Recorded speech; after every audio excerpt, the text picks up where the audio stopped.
रहमान मुहतरम सामईन, सुनन निसाई की रिवायत है।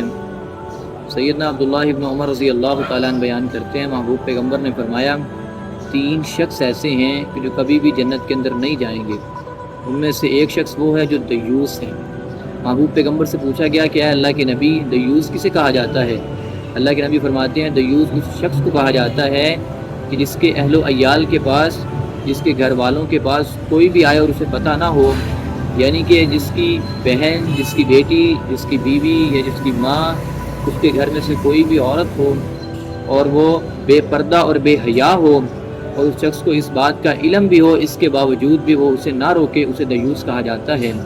इमाम नबी रहमहुल्लाह फरमाते हैं कि जिस शख्स की बेटी या बहन या जिसकी माँ और बीवी इनमें से कोई भी बेपर्दा और बेहया हो और उसको इस बात का इल्म भी है कि मेरी बेटी या मेरी माँ या मेरी बहन या मेरी बीवी बेपर्दा है या बेहया है, और वो इसके बावजूद भी वो उसको नहीं रोकता, तो वो शख्स दयूस है और वो कभी भी जन्नत के अंदर नहीं जाएगा। अल्लाहु अकबर कबीरा। इतनी बड़ी वईद है उस शख्स के लिए जो अपने घर वालों को बेपर्दगी और बेहयाई से नहीं रोकती।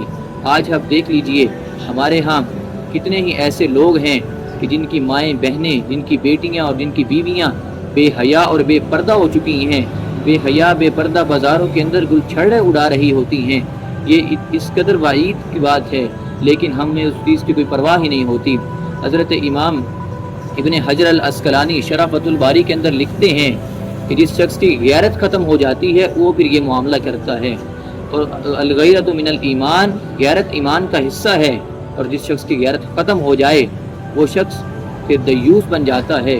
वो अपने घर वालों को किसी भी मामले से नहीं रोकता। अल्लाह ताला हमें इस पर गौर व फिक्र करने की तौफीक अता फरमाए। और अल्लाह ताला जो भी लोग ऐसे हैं कि जिनकी माएँ बहनें बेहया और बेपर्दा हो चुकी हैं, उनको चाहिए कि वो उनको उस चीज़ से रोकें, कहीं ये ना हो कि इस छोटे से अमल की वजह से वो जन्नत से महरूम हो जाएं।